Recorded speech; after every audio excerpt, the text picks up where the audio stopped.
out there. Welcome back to DIY and that. Got a new tool here to show you. If you're trying to grip something relatively delicate, like for instance, a bolt here where you don't want to damage the thread, a standard pair of pliers have some issues. The jaws do not close parallel to each other. So when you try to grip something, what happens is you end up gripping it on one small point, and it's very easy to damage the threads. And if you're trying to hold something that real delicate, like a piece of real thin brass tubing, for example, it's very easy to crush the item you're trying to hold. So regular pair of pliers have some issues with that. If you have a pair of these, this is a Knipex Cobra. This is the smallest one they make.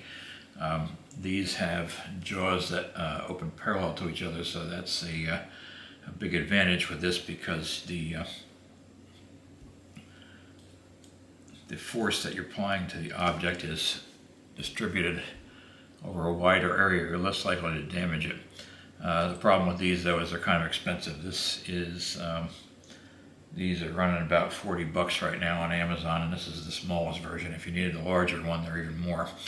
So that may not be the best option for everybody. So I picked up this. This is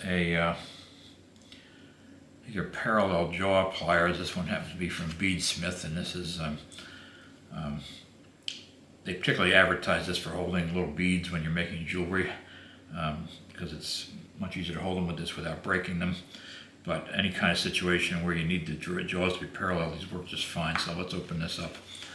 As you can see, as you open it, the jaws remain parallel to each other. So since the jaws are parallel to each other, it spreads the force out over a broader area, and it's less likely to do damage to the piece you're holding on to. They seem to be fairly well made.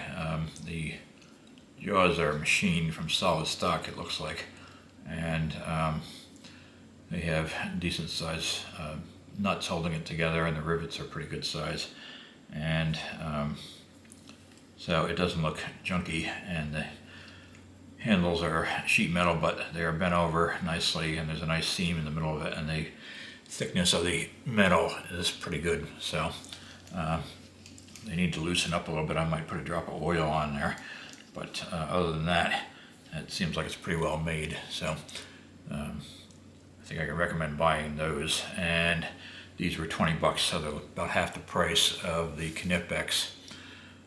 So to get that parallel jaw effect, that would save you quite a bit of money. Hope you found that enjoyable, and hope that was useful to you. We will see you next time, and thanks for watching, thanks for subscribing, and take care of yourselves. Bye-bye.